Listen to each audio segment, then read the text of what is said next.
Yo todavía estoy tratando de entender por qué se les prendió 2 veces la iglesia.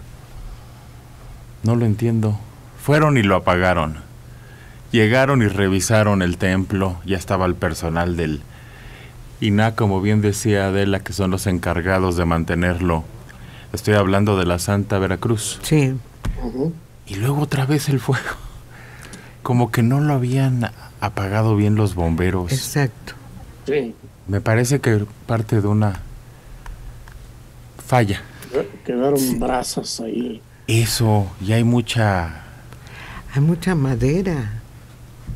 Entonces, la madera puede tener la brasita ahí y hasta que hay viento se aumenta la potencia del fuego. Madera muy seca y muy vieja. Eso, la madera muy seca cuando la tenía uno para en el campo, prende de manera muy eficiente y por eso la tiene uno que tener en un lugar donde no se moje. Pero es una tragedia históricamente. Sí, pues fue de las primeras, si no es que la primera, ¿no, Alejandro? La primera iglesia que se construye durante la conquista. De las primeras, pero la construcción propiamente ya es siglo XVIII, o sea, no era, digamos, siglo XVI. Ni de chiste. Digo, desde luego, una joya arquitectónica del siglo XVIII hay que respetarla, hay que resguardarla, hay que protegerla.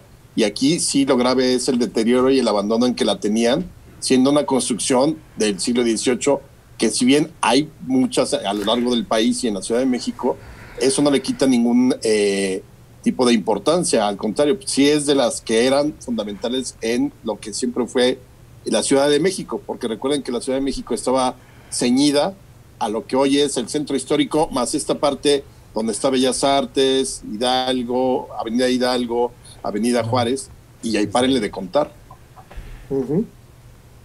Mario es el que va por ahí frecuentemente, ya estaba abandonada. Tú vas seguido al museo Franz Mayer.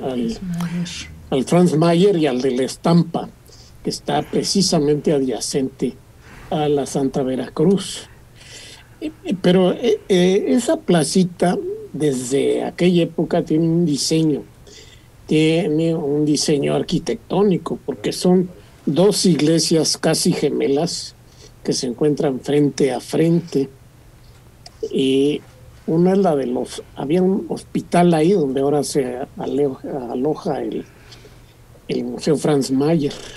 El Hospital de la Mujer duró muchos años ahí. Pero era un santo, se me escapa ahorita el nombre.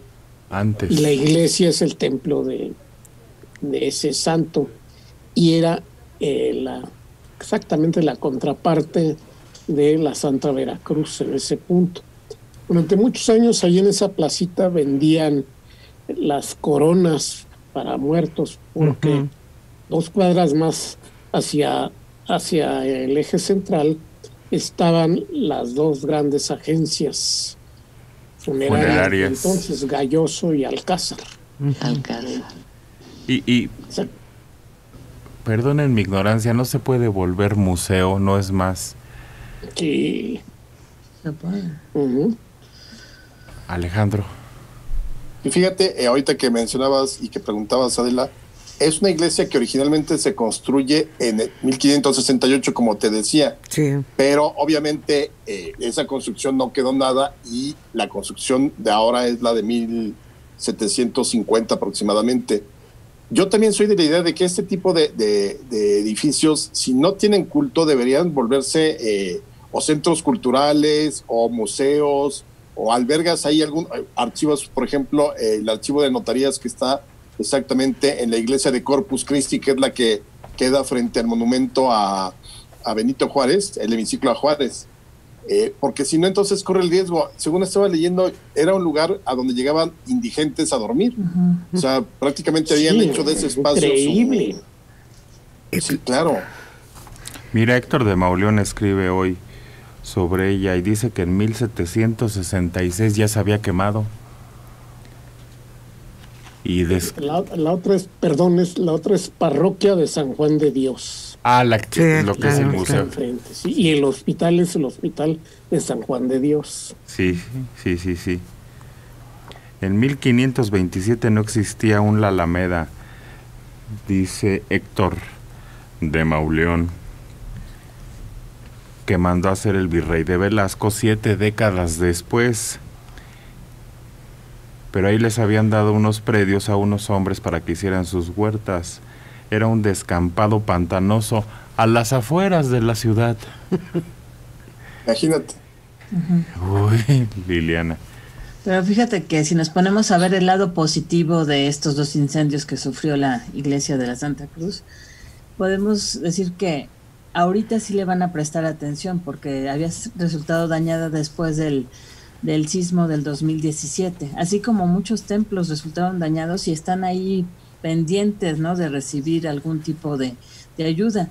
Y ahorita se supone, como ya se prestó atención por el incendio que se dio, los incendios que tuvo, que ya para el 2021 ya tiene que estar arreglada. Entonces, desgraciadamente necesitaba que pasara algo más fuerte para que se prestara atención, a ver si ahora sí le dedican el tiempo, el dinero y todo lo que se requiere para que sobreviva ese templo. Es que da 2 datos difícil que da Héctor de Mauleón, que ahí está Manuel Tolsá, enterrado porque tenía su casa a unas cuadras y que pidió que lo depositaran ahí sus restos. El templo más bello del barroco considerado, con su preciosa portada principal, llena de exquisitas labores de piedra, había sobrevivido muchos años. Como en el grabado de González Obregón, hace unos días lo volvimos a ver arder. Y hace un recuento de su historia Héctor de Mauleón y los hechos que lo vuelven importante en este lugar. La primera década de este siglo, Juan Pablo II se la otorgó al Opus Dei. Ahí celebraba sus cultos, se tenían sus clérigos y todo, ¿no? Y ahí hay un enorme retrato de San José de Balaguer, José María de Balaguer. Pero este papa es enemigo del Opus Dei. Lo considera una aberración y una especie de mafia, ¿no? Y obviamente le quitó todos sus privilegios. Por eso la iglesia quedó en el abandono. Pero no es nada más cuestión de los religiosos, Mario. Es que ahí se debe tener cuidado porque son joyas arquitectónicas. Lo acaba de señalar Manelik. Son joyas que no se repitieron en otro sitio. Ahora, el hecho de que los indigentes se hayan estado adueñando de esos espacios es desde hace tiempo. San Fernando, que también tuvo ese problema, tuvo que cerrar su puerta principal y nada más la abre los domingos. Porque está atendida, hay personal culto. Sí, clerical, hay culto. En esta no, se le cortó a quien se les había asignado todo apoyo religioso, todo apoyo del Vaticano. Por eso Antropología debió de hacerse cargo. Perfectamente. ¿Sí? Pero de eso no se entera el gobierno, no le importa además. Entonces son cosas que de las que no le dan parte, pues no hace nada. Vamos a ver, porque el órgano salió dañado y todo, sí. Por dentro los daños son increíbles. Ahora, con todos estos recortes al presupuesto, el INAH se vio muy afectado en ese sentido. Entonces, hay 17,000 pendientes en el INAH. Acuérdense que el INAH se encarga de todo lo que son el patrimonio, bienes inmuebles, hasta antes del siglo XX. Y ya el INBA se encarga, digamos, del siglo XX hasta nuestras fechas. Entonces, el INAH estaría encargado totalmente del resguardo y del cuidado de cualquier tipo de modificación. Si hubiera culto, tendría que regularla primero el Instituto Nacional de Antropología e Historia. Pero con estos recortes realmente, me imagino que ha de estar como en el lugar 1735 de los pendientes que tiene el INAH. Porque, por ejemplo, el otro día se estaban quejando algunos arqueólogos y antropólogos de Lina, de que se ha suspendido prácticamente todo el proyecto del Templo Mayor, que es riquísimo desde cuando se encontró la Coyolxauhqui, me parece que en el 79 con López Portillo, y que a partir de ahí se empezó todo este gran proyecto para rescatar lo que se pudiera rescatar en el centro histórico sin tener que lastimar algunos otros edificios históricos, y que han hecho una gran labor porque han encontrado cosas increíbles en todo el centro de la ciudad, pero ahorita se quejaban de que no hay presupuesto.